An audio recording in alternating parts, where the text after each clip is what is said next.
Assalamualaikum warahmatullahi wabarakatuh. InsyaAllah hari ini saya akan tunjukkan sedikit berkenaan dengan info yang ada pada platform M+ tuan-puan. So kalau sekiranya tuan-puan tengok dekat M+, dekat platform tu kan, kalau buka dekat desktop, tuan-puan akan nampak dekat counter-counter tu, dekat sebelah nama counter-counter tu kan ada macam dia punya tanda-tanda kan. Kadang-kadang ada tanda macam bintang asterisk tu, lepas tu ada tanda R, lepas tu ada tanda X dan sebagainya kan. So, hari ni saya nak tunjuk sikit, just simple sharing lah kan, untuk tuan-puan tahu, faham sedikit apakah maksud tanda-tanda tersebut. So, saya share screen dulu. Okay, so kalau tuan-puan tengok dekat platform ni, ini sebagai contoh saya buka yang AASX. Okay, apa yang berlaku dekat AAX ni ataupun AASX ni kan, dia ada tanda X, lepas tu ada tanda bintang tu dengan tanda koma, tanda seru tu kan, yang ada tanda seru tu. Apakah maksud-maksud dia? So, kita tengok dulu, kalau sekiranya tuan-puan buka dekat most active, okay, sepanjang yang dekat bahagian most active tu, kita boleh nampak. Okay, dekat sepanjang yang bahagian most active tu, kita boleh nampak macam-macam tanda yang ada kat situ. Ada tanda asterisk, asterisk ni macam tu kan. Tu, dipanggil asterisk kan.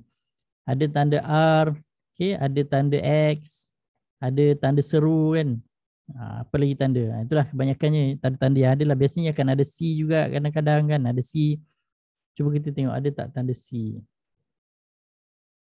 Okay, C tak ada.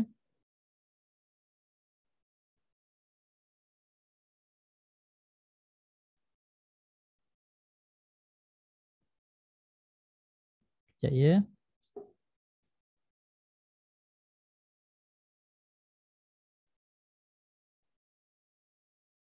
Right.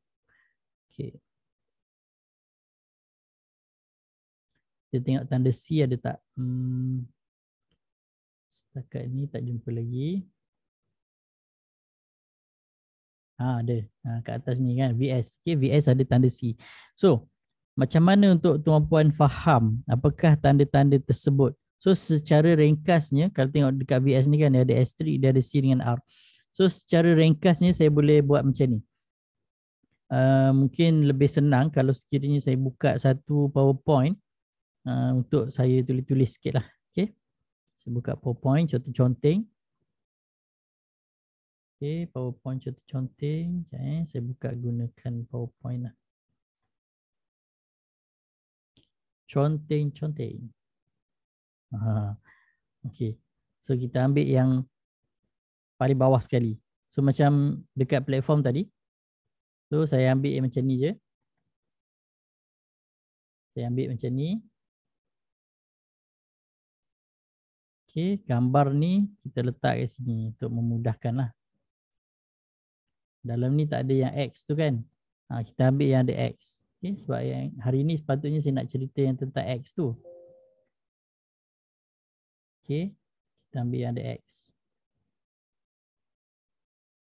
Okay, pendek lah sampai situ je kita ambil.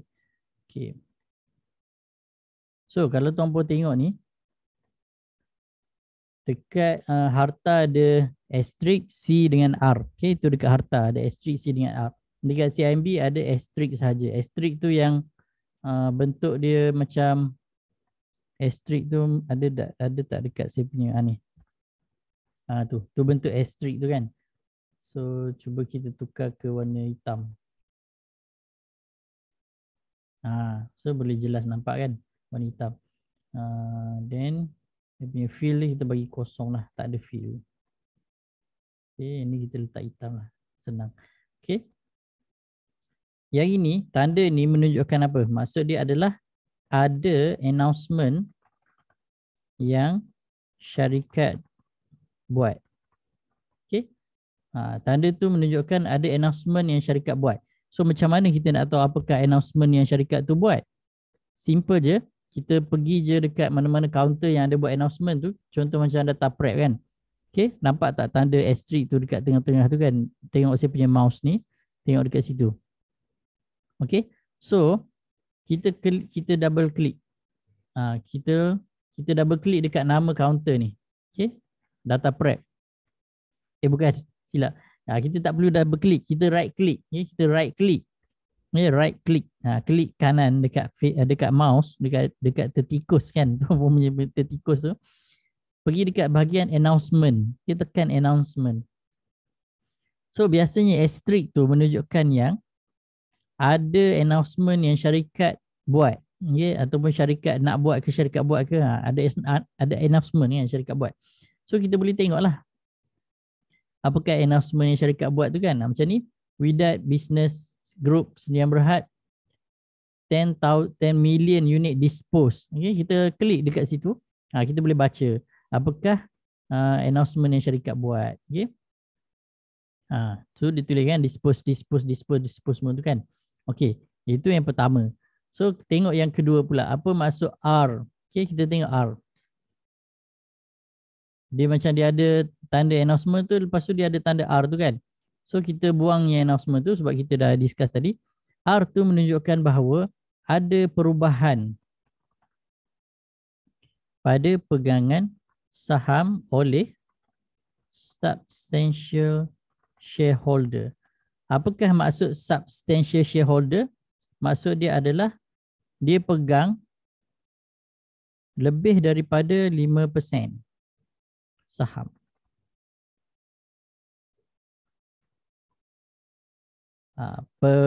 Pemegang saham yang mempunyai lebih daripada 5% daripada total keseluruhan harga saham. So kalau macam ni, nama dia dipanggil sebagai substantial shareholder. Macam apa ni, institution ataupun billionaire ke CEO ke kan, siapa-siapa lah yang pegang lebih daripada 5% total pemegang saham yang mempunyai 5% daripada total saham yang dikeluarkan. So dia dipanggil sebagai substantial shareholder. Kalau ada tanda R, itu bermaksud ada perubahan pada individu ke ataupun institution tersebut. So dijual ataupun sama ada dijual ataupun dibeli kan. So kita tengok kan. Kalau dekat contoh macam di Next ni kan ada R. Ataupun contoh di Sonic lah ada R. So dia tak ada announcement, dia cuma ada R je. So kita right click dekat situ, kita tengok announcement. Okay, right click, tengok announcement. So apa yang berlaku adalah Q Bank Bank, dia ada 60 juta unit transfer. Transfer ni sama ada jual ataupun beli lah kan. Sama ada jual ataupun beli. Kita boleh tengok kat situ. So dia adalah salah seorang daripada substantial shareholder yang pegang lebih daripada 5% daripada total keseluruhan saham-saham di Next yang ada. Okay. So direct holding dia sebanyak 13%. Indirect 0.03%. So total share dia ada 381 juta saham yang dia ada. So apa yang berlaku adalah 30 juta ni dia transfer. Sama ada jual ataupun beli. Dia tak tulis kat situ kan. So kita cuma tahu dia transfer. Nanti kena korek-korek lah nak tahu dia jual ke dia beli ke kan. Okay. Macam itulah. So R tu menunjukkan adanya perubahan pada pegangan saham oleh substantial shareholder kan. Kalau ikut yang saya faham, R tu macam right holding changes, tapi ada dia punya istilah lain dia. Cuma apa yang saya faham, R tu menunjukkan kepada right holding changes. Tapi dalam bracket substantial shareholder. So kalau jerung-jerung beli dan jual tu akan berlakulah perubahan pada substantial shareholders. Kalau setakat ikan bilis je macam kita-kita ni tak adalah dia nak rekod kan. Kita ni siapa lah kan. Saya kecilkan sikit lah tulisan dia tu. Okay, setakat ni tuan-puan boleh faham kan. So kita tengok lagi C. Okay, kita tengok ada C tu kan. C tu asterisk tu lain maksud dia, R tu lain dan C tu pun ada maksud dia tersendiri ya. C tu kalau tuan-puan tengok dekat sini, C tu maksud dia ada corporate exercise announcement. Okay. So syarikat DNEX, kita tengok dekat DNEX tadi tu kan, ada C tu kan, mana dah DNEX, bukan DNEX, VS, VS, harta pun ada C, DNEX ada R sahaja. Okay, kita tengok TAFI ada X, nanti kita tengok X tu apa kan maksud dia. So kita tengok dekat VS, okay, kita tengok dekat VS. VS kalau tuan-puan tengok ada tanda R dengan C. Mana tadi VS tu? Ni kan. So kita right click, kita tengok announcement. Okay, so dia lebih kepada corporate exercise. Apakah corporate exercise yang syarikat VS nak buat? So kategori corporate exercise ni dia ada beberapa exercise yang syarikat buat. So kita kena faham dahulu apakah corporate exercise yang terlibat. Dalam corporate exercise ni kita ada pertama sekali dividend issue. Okay, maksudnya syarikat nak bagi dividen. Yang kedua right issue. Syarikat nak bagi saham ataupun warrant dengan harga diskaun. Ataupun yang ketiga ada share consolidation. Yang keempat share subdivision. Okay, ada lagi private placement. Ada lagi kan ESOS. Okay, semua ni perlukan kepada penerangan yang lebih detail lah untuk grup klien. Saya punya klien, saya dah sediakan satu video detail penerangan dalam grup klien. Macam mana nak faham benda-benda ni, apa ni, right issue, share consolidation, share subdivision, private placement, ESOS. Okay, kalau tuan-puan nak tengok video tersebut penerangan 2 jam, almost 2 jam, tuan-puan boleh buka akaun Empelas CDS under saya, CDS Empelas under saya, dan saya akan terus masukkan dalam grup klien. Tak ada apa-apa charge lah. Okay, untuk klien memang saya bagi semua free je. Okay. So bila ada C, kita tahu dah company nak buat benda-benda ni. Okay, ada lagi lah beberapa lagi dan etc lah, tambah kat bawah tu. So macam contoh VS, dia buat announcement tu kan. So VS nak buat apa? Kita boleh tengok kat dalam news yang dia senaraikan tu, dia punya announcement tu kan. Yang ni R lah, ini R. Yang ni C, ini kategori C. Okay, C. Yang ni dealing ni dia asterisk lah, dia asterisk. Ini R, asterisk R, banyak R lah. Okay, tapi yang ini dalam kategori C lah, corporate exercise. So kita boleh tengok detail of corporate proposal, exercise of warrant, okay, conversion of warrant to ordinary share, dia punya proposal dia, number of share issued under this corporate proposal 645 juta, 5,000. Okay. Okay, harga issue price 1.38. Then lain-lain lah untuk lebih detail, boleh tengok dalam video, tajuk video dalam grup klien saya tu, tajuk dia adalah trading the announcement, tajuk video tu lah. Okay, tajuk video tu trading the announcement. Nanti ahli-ahli grup pun boleh tengok balik kan, trading the announcement. Lebih detail lah dalam tu. So tak perlulah saya ulang balik kan benda tu. So okay, kita tengok apa lagi. Yang saya belum sentuh adalah X. Okay, kita tengok dekat TAFI ada X. Apakah maksud X? So normally, okay, normally, ini saya ubah sikit dia punya ni, bagi ruang dia cukup. Apabila ada C, dia akan diikuti oleh X. Apabila ada C, dia akan diikuti oleh X. X itu menunjukkan bahawa corporate exercise tu dah complete. Okay, corporate exercise tu dah complete ataupun sedang dalam proses. Okay, X tu kan. X ni biasanya merujuk kepada X date, tarikh lepas, okay? Ataupun dah dalam proses, ataupun dah lepas lah, dah lepas. Dalam proses lah biasanya kan, dalam proses. Contoh macam TAFI, dia ada X dekat situ. Sebelum X tu muncul, dia akan ada C dahulu. Okay, dia ada corporate exercise dahulu. Corporate exercise ni akan muncul beberapa kali sebenarnya. Barulah bila sampai tarikh untuk corporate exercise tu berlaku, barulah akan adanya X. Sebagai contoh kan. Contoh syarikat nak bagi dividen. So syarikat tu akan ada tanda C dan dia akan tulis kat situ tarikh bila akan berlakunya pemberian dividen. Dia akan ada tarikh kelayakan untuk tuan-puan beli yang tarikh spesifik tarikh yang menyebabkan tuan-puan layak untuk dapat dividen. So kalau tuan-puan beli selepas tarikh X, so dah tak layak lah, kena beli sebelum tarikh X. So bila lepas tarikh X, dia dah panggil X date. Maksudnya tarikh dah lepas, tu tuan-puan beli lepas tu dah tak layak. Okay. Orang yang beli sebelum tarikh X tu layak dapat dividen.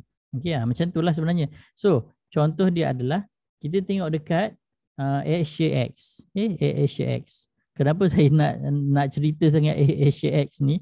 Sebabnya ramai yang tak faham. Okay. Tuan-puan tengok ASX ni. Okay, tengok ASX ni. Apa tanda dia? Dia ada asterisk, dia ada X dan dia ada tanda seru. Tanda seru ni perlu hati-hati. Okay, saya tambah lagi satu kat sini. Okay. So asterisk tu kita dah cerita kan. So saya nak cerita berkenaan dengan dia punya tanda X itu. So tanda X pada ASX ni, apakah maksud dia kan? Apakah maksud dia? Kita tengok kat sini. So kita tengok pada announcement. Okay, apa yang berlaku adalah notice of book closure ni tak, yang ni, share consolidation. Okay, dia sebelum ini dia buat announcement C tentang share consolidation. So apa yang berlaku adalah share consolidation tu sedang berjalan. Okay, sedang berjalan. So kita tengok dekat sini, saya ambil ni, kita letak dekat sini. Ini dia punya pengumuman, dia punya announcement dia. Okay. So tuan-puan boleh baca entitlement detail consolidation of every 10 existing ordinary share in ASX. Okay. Held at 5 PM on 11 February 2022 into one ASX consolidation share. Okay. So maksud dia apa? Saya kecilkan yang ni, nak bagi ruang untuk kita tulis. Maksud dia adalah apakah corporate exercise yang akan berlaku?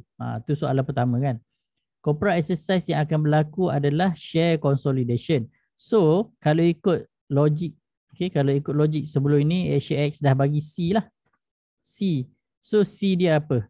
C dia adalah share consolidation. So, kenapa dah ada X? Sebabnya proses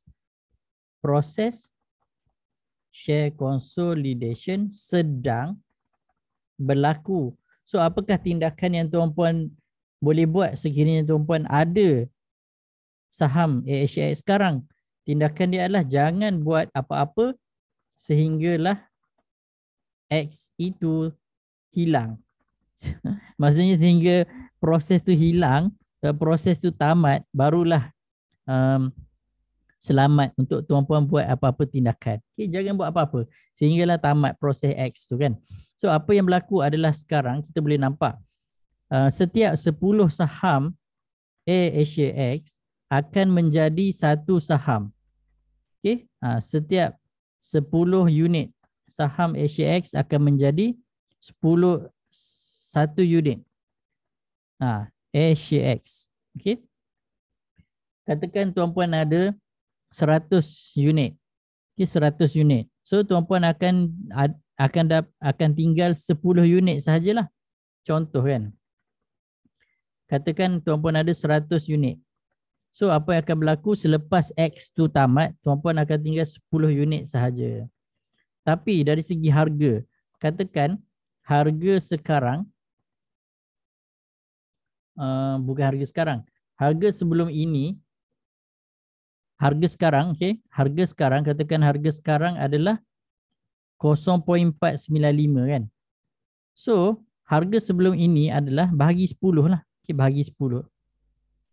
Bahagi 10 pula. Katakan ini harga unit sekarang. Kalau bahagi 10, harga sebelum ini adalah 0.0495. Itu harga sebelum consolidation. Okay. Saya tukar color dia. Bagi dia lain sikit. So, harga sebelum consolidation Yang 10 unit tu, satu unit dia adalah 0.0495. Tapi selepas consolidation, harga dia akan jadi 10 unit akan jadi satu unit. So, kalau tuan-puan ada 100 unit, okay?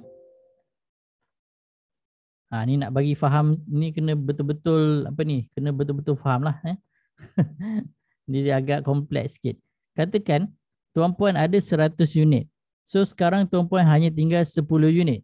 Tapi sebelum ini tuan-puan ada 100 unit kan? Pada harga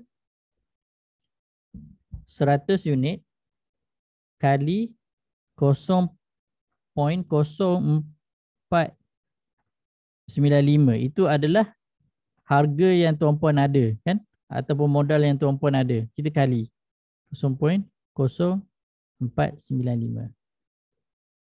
So RM4.95. Ini contoh je lah, takkanlah kecil macam tu kan. So apabila dah selesai share consolidation, 10 unit jadi satu unit. So bermaksud tuan-puan ada 10 unit, tapi harga sekarang 0.495. Harga tu dah berubah. Okay, harga dah berubah. So, tuan-puan still ada RM4.95 juga. Faham tak? 0.495. Okay. So, maksudnya dari segi nilai tak berubah. Yang hanya berubah, okay, nilai tak berubah. Hanya berlaku perubahan pada unit sahaja. Okay. Unit dan harga sahaja. Tapi nilai yang tuan-puan pegang tu masih sama lagi. Kalau sekiranya tuan-puan memang loss sebelum ini disebabkan AirAsia dah jatuh harga kan, still tuan-puan akan loss jugalah. Bukanlah bermaksud harga naik 0.495 tu bermaksud tuan-puan dah untung kau-kau. Tak. Tak untung pun. Dia masih loss jugalah. Dia masih loss juga. So jangan jual. Kalau jual nanti akan ada penalty sebab kita terjual apa yang bukan milik kita. Okay, macam itulah. So X date dia 10 hari bulan 2. Bilakah dia punya tamat dia 11 hari bulan 2. So tamat selepas 11 hari bulan 2 barulah tamat X date tersebut. Okay, ni tengok kat sini. Dia punya tarikh dia tu kan. Tu tarikh ni. So kena hati-hatilah. Okay, dekat situ. So bukan bermaksud harga naik, kau-kau kita dah boleh jual, tak. Nanti kalau tengok dekat chart, okay, saya tunjuk dekat chart. AirAsia ni, lompat ni bukan gap up disebabkan oleh buying bullish pressure, tak. Dia disebabkan oleh share consolidation. Selepas tamat proses share consolidation, candle ni gap ni akan hilang. So dia akan back to normal chart. Okay? Harga semua akan jadi range 0.495. Okay? Tapi itu bukan bermaksud tuan-puan dah untung banyak. Okay? Walaupun harga naik, jumlah unit tu mengecil. Okay? Bahagi 10. So kita still dapat modal kita yang sama lah. Tak ada untung pun kat situ. Okay, kena hati-hati. Jangan terjual atau terbeli dalam proses X date. Nanti kena penalty. So, apakah tanda seru tu? Tanda seru tu sebenarnya adalah tanda yang menunjukkan syarikat tersebut ada problem. Okay, tanda seru tu kan. Okay, saya kena tambah dekat sini. Tanda seru. Okay, tanda seru tu. Ni tanda seru tu. Okay. Itu adalah practice note. Practice note 17 ataupun G3 lah, GN3. Okay, kita tengok dekat AirAsia juga, dia ada buat announcement juga tu kat situ. Yang ni, practice GN3. Okay, tengok kita tengok. Practice note 17 ataupun GN3. Apakah maksud dia? Maksud dia syarikat ni ada masalah dari segi kewangan.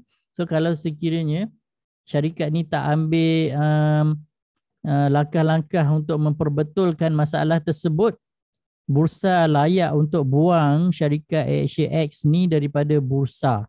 So kalau tuan-puan ada duit kat dalam tu, sekiranya AirAsia X ni kena buang daripada bursa, sangkutlah duit tuan-puan dalam syarikat AirAsia X. Tak boleh dah nak jual beli dekat pasaran terbuka Bursa Malaysia, dekat marketplace macam ini. Tak boleh dah.